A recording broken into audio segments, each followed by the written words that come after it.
So I was in a Web3 webinar one day and somebody said, don't ever piss off your mod. And I made a joke in the chat about doing a free mint called Angry Mods and turning that into a hiring platform for moderators. And my DMs like blew up. People were like, you need to build this. You need to do this. What can I do to help?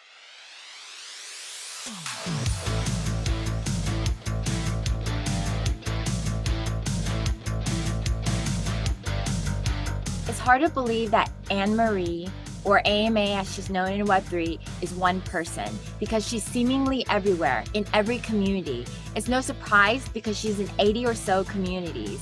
You'll see her in the chat, on Twitter Spaces, always contributing and offering her expertise and support.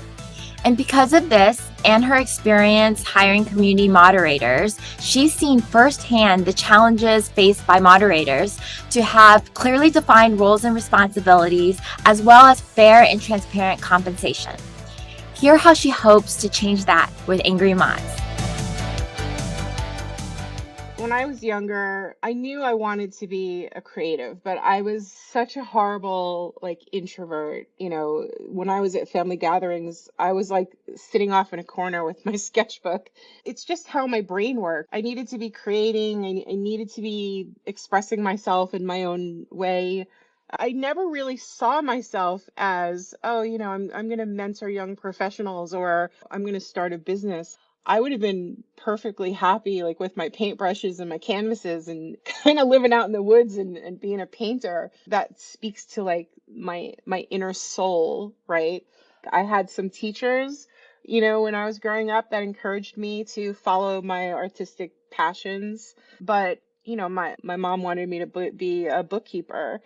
She thought I'd get further if I was an accountant. And it just came from a place of, her wanting me to have stable income. And, it was she's a very safe person. She was somebody that kind of kept me in my shell a little bit. So until I was surrounded by people that were more like me, when I went to art school in New York, that was boom, oh my God, I went from, a suburb on Long Island to being in New York City with lots of other types of artists and musicians and, sculptors dragging me to different shows and, they just pulled me out of my shell a lot. And even though I was still very shy and introverted, the people that I ended up meeting that pulled me out of my shell a little bit were certainly very influential to me. To be able to be at some of these amazing places that don't exist anymore and, to be participating in things like art and music, it's just unforgettable. I wish I had had a period of kind of adjustment, but literally I went from, graduating straight into a full-time job. And it wasn't the right full-time job, but it was a full-time job. And, I had a paycheck as soon as I was out of college, the first week. When I was growing up, I knew what I wanted to do. And I had a very straight and narrow path. So in the beginning, it was, I want to be a creative director. I want to be in advertising, so I spent many years just climbing the corporate ladder in the New York City sort of advertising space. And for a really long time, I was perfectly happy doing that. I loved working in advertising, getting to work on big brands.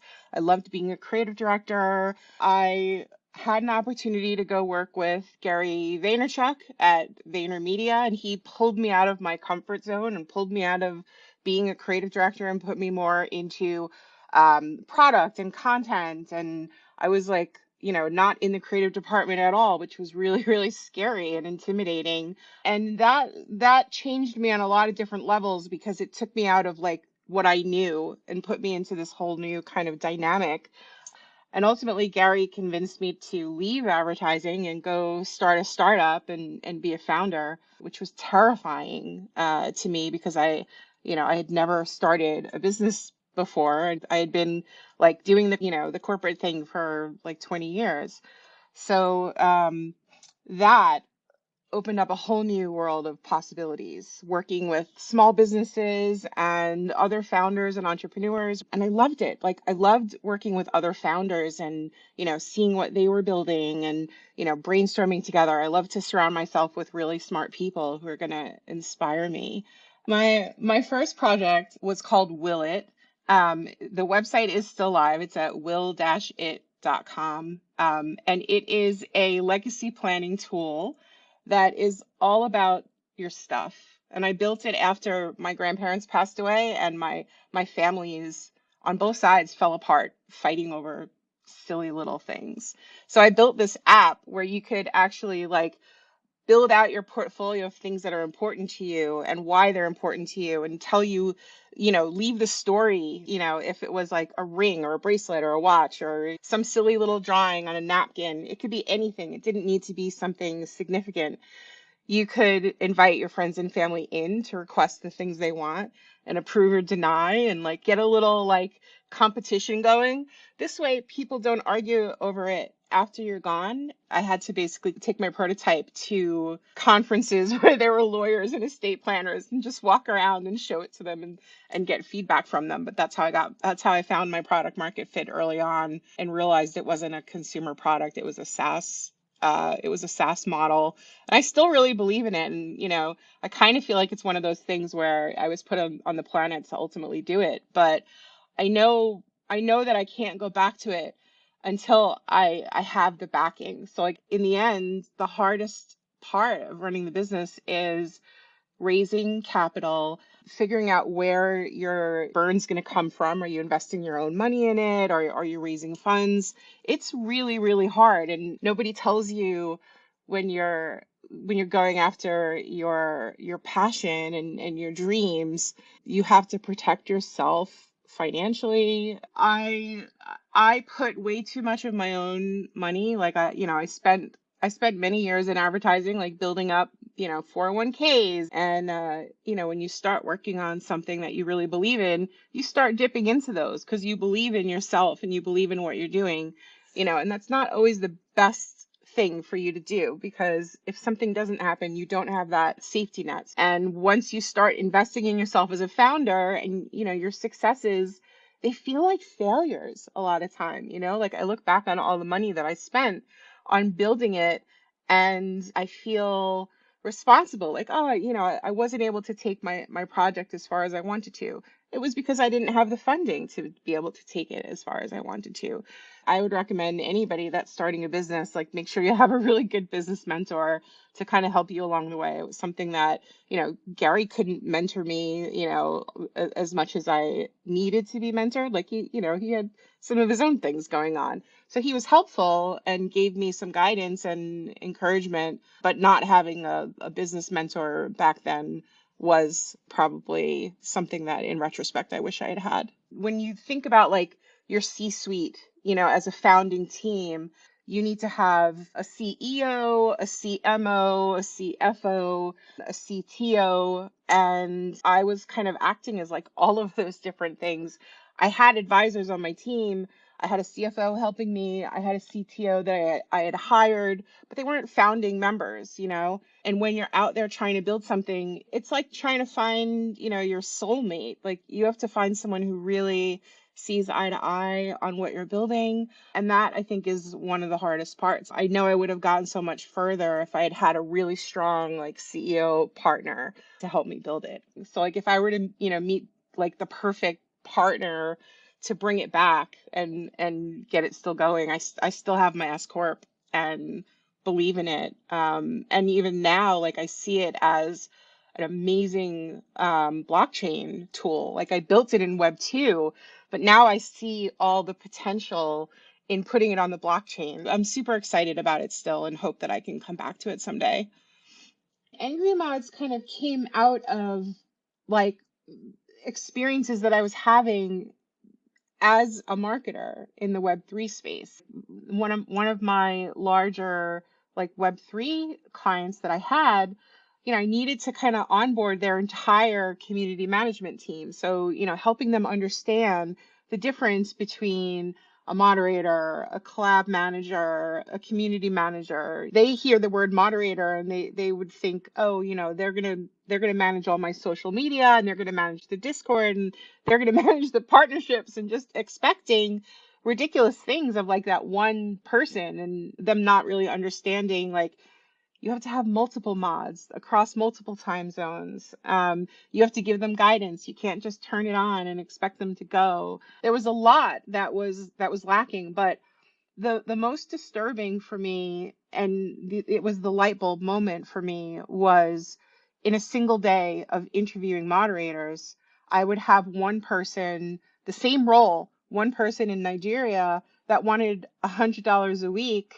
and a person in New York that wanted $100 an hour for the same exact job. And I was like, wow, there's a discrepancy here, and there are problems with helping to understand like what is the scope of the work and what's the roles and responsibilities. Like that doesn't exist in the Web3 space. It's just not it's it hasn't matured yet. Like the hiring space in Web3 is still very like wild, wild west. Like, there are no rules yet.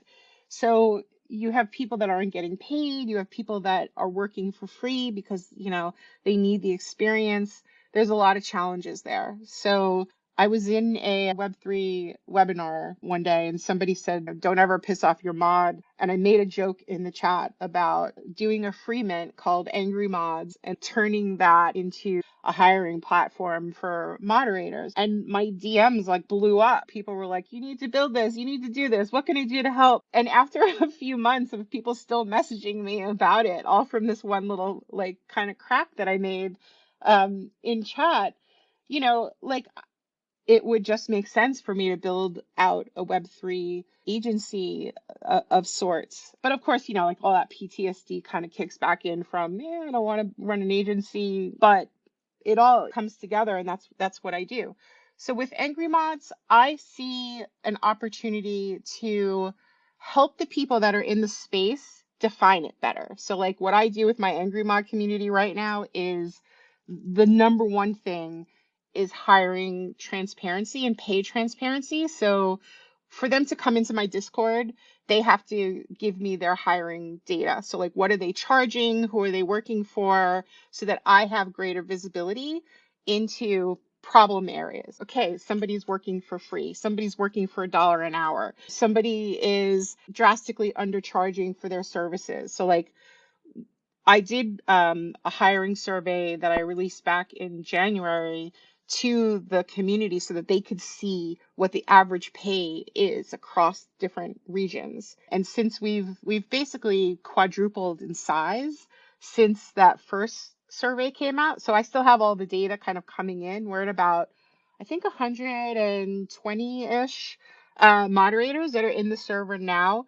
So now I need to go back and like update that survey with newer numbers. But that first survey was like illuminating, like really, people seeing like, oh, wow, in Nigeria, having a certain number of mods in the community that when you average out their hourly rates, they were making $1 an hour. How does anybody survive on $1 an hour, even in Nigeria? Like that's not feasible. I'm constantly in the chat, like helping people up their pay, make sure they're getting paid fairly, help them understand like when it's appropriate to do something for free, and making sure like if you are going to do something for free, make sure you get something out of it, get a referral out of it, get them to post on Twitter and say, how great you are and how much help you've been. Like they don't even do those things for themselves. So I see a lot of opportunity in the Web3 hiring space to use tools that we know of from Web 2, and that could be how to structure an agreement or a contract, or how to sell yourself into a project, how to make sure that the compensation that you're getting is fair or equivalent, even if it's in a little bit of a different format than it was in Web 2. These are all things that, as both a hiring manager and a mentor in Web 2 and a consultant and an entrepreneur, like my visibility across all of those different universes helps me be effective in the Web3 space. It was a hard decision to make, but I'm part of the BFF community, and there was one day where Michelle Reeves from Avion was doing some Q&A, and I asked her about, I have this PTSD from my first round as an entrepreneur, and I'm scared about like starting this new venture. And she asked me what it was, and I told her the Angry Mods idea and sort of how it had come about. And she responded to the idea really well and gave me some advice about, rather than go straight in and like putting myself in a position where I'm incurring a lot of cost, to start slow and build the community first and show value to the community and find smaller ways to get income coming in for it. The income might come from like merch that we put out. The founders grant that we had gotten initially from Token Tag was amazing. And, if we can continue to get grants and then the NFT collection, hopefully, like the way that I'm thinking about the NFT collection is having our community mods have a free mint. So like that's their access pass to the community. And then anyone who is not a mod would have to pay for it, so that helps build our community wallet. And then ultimately building out a way for me to match mods to clients. I mean, obviously that's like down the road, and the hiring partners may come in there, but if I'm able to monetize being able to connect companies and talent that we have available on our team, that's one way that I could start to monetize. So I think the lesson I've learned is don't invest too far ahead of the curve and be more in the moment. But the BFF community was really helpful in getting me past that initial fears that I had and being able to kind of push past that. And, I just need to be real about the amount of time and energy that I put into it. And as long as I'm bringing value to the community and they reach out to me with questions, I get a lot of direct messages from people that are dealing with situations that are either uncomfortable or, they're just not sure how to go about something, or they just want somebody to have another eye on something. I love it when I get messages like that because it means that, I'm establishing trust with them, and that means a lot to me. Having the experience where I worked for like some of the biggest brands in the world, Coca-Cola or Samsung, you get excited about working on projects, but it's fleeting, like you build a project, it launches, it has a certain amount of shelf life, and then it goes away. I found that when I shifted to working with other founders, I felt like I was making more of a difference, like I'm helping someone just like me to succeed, it's just more rewarding. And I think that that's something that drives me in the Web3 space. Like I'm here to contribute, and I'm here to help other people that are kind of on a similar journey to me. And I can bring those experiences that I have, especially as a hiring manager. And, the project that I'm starting in the Web3 space is a little bit more focused on like Web3 hiring and helping professionals in the Web3 space. I feel like I'm making a difference. I can bring the experiences that I had from like my professional life into what I'm doing now and help other founders be successful. And when they're about to make the same mistakes that I made as an entrepreneur, I can say, no, don't spend that $10,000 on a prototype if you don't need it. Yeah, I love helping people. So, I feel good when something that, I'll recommend to a founder of a client that I'm working with, and, if they've got a problem that they're trying to solve, and sometimes they just see things through their own lens, and if I can get them to see things a little bit differently, and they can, pivot a little bit and try different things to see what resonates with their audiences, it feels good when something works, and when communities start responding to it. So if I can save a founder from making a mistake, or doing something that's not going to resonate with their audience, or is going to cost them money, like I'm happy to just help them move in the right direction. And mentoring has always been something I've enjoyed. Like I don't want to go back to a 9 to 5 where I'm in an office. I think what I miss about the corporate life is that there's more support for you, like you don't have to worry about your healthcare or your taxes. And being an entrepreneur is, it brings a whole other host of things you have to solve for yourself as an independent. So while I'd love to be able to have some of the stability of a paycheck, and not have to deal with the structure that comes along with being a freelancer or running your own company, I can't see myself going back to the 9 to 5, because Web3 is a constant learning experience. I have like the wish list. I love helping people. I love marketing, but at the same time, if I had funding, I would focus on going back to my startup or building out my Angry Mods project in Web3.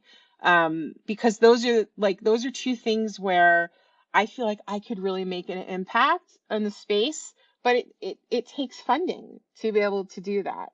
And I don't think the average person like me has access to funding. Like my funding was a friend and family round. Like I raised $50,000 from people that I worked with, earlier in my career, and they invested into my startup.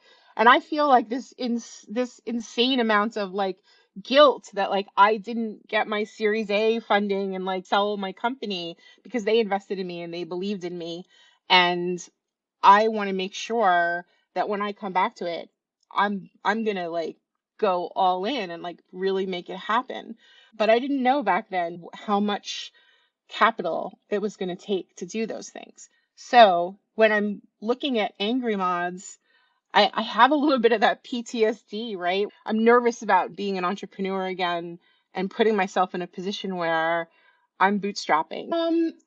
I think I think if it were the right venture partner, maybe, because then I could bring on co-founders to work with me. But my ideal situation would be to find a founding partner. So like if I went back to Will It, it would be great to like partner with someone who has a large wealth management company that wants to roll it out to all of their wealth managers to use for their clients. So if I were to find like my founding partner to go back to it, and they were able to bring funding with them to invest in the project, I think that would make me more comfortable. And like having a partner, like I almost would rather just see it happen and see it be built than actually get paid for it. Like I would just feel really good if my product were a success. If I can successfully bring it to market and see that it helps people, like that would make me super happy. It really is hard to find those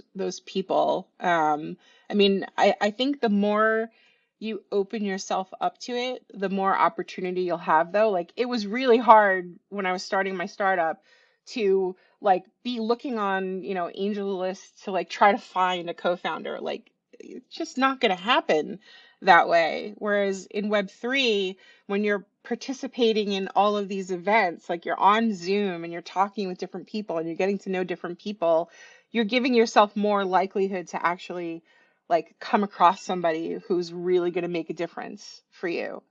I'm going slow, and Angry Mods is like just a community right now where, I'm supporting the community that's in there with my own knowledge, expertise, bringing them different tools to help them in their own Web3 journey. And I'm partnering with other Web3 hiring platforms, so I don't have to build the tech myself. So, the NFT art will probably mostly be me.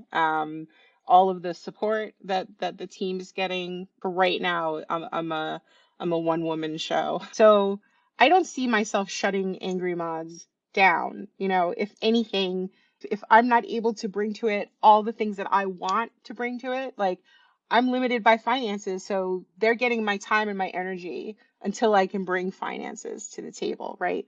So, if it just becomes a community of people that are helping one another, that's not a terrible thing in my mind. I mean, that's what it is right now. And they're all there and helping each other. So there's already value, even if I don't have, the financial means to like invest more into it. Like you have to be in a position where the things that you're doing are fulfilling for you, and they feel good for you. There's value in just the community itself existing. If I can pay my bills and I can still make time to do the things that I love, I mean, the ideal situation is when I'm working for a client that I love. And luckily the clients that I have in my ecosystem right now are like awesome clients who, I enjoy working with, and I enjoy the work that I do for them. And it helps me grow at the same time. Like, if I'm not growing and learning, then I'm not being fulfilled. I hope you enjoyed hearing AMA's story. To learn more about Angry Mods, follow on Twitter at AngryModsNFT.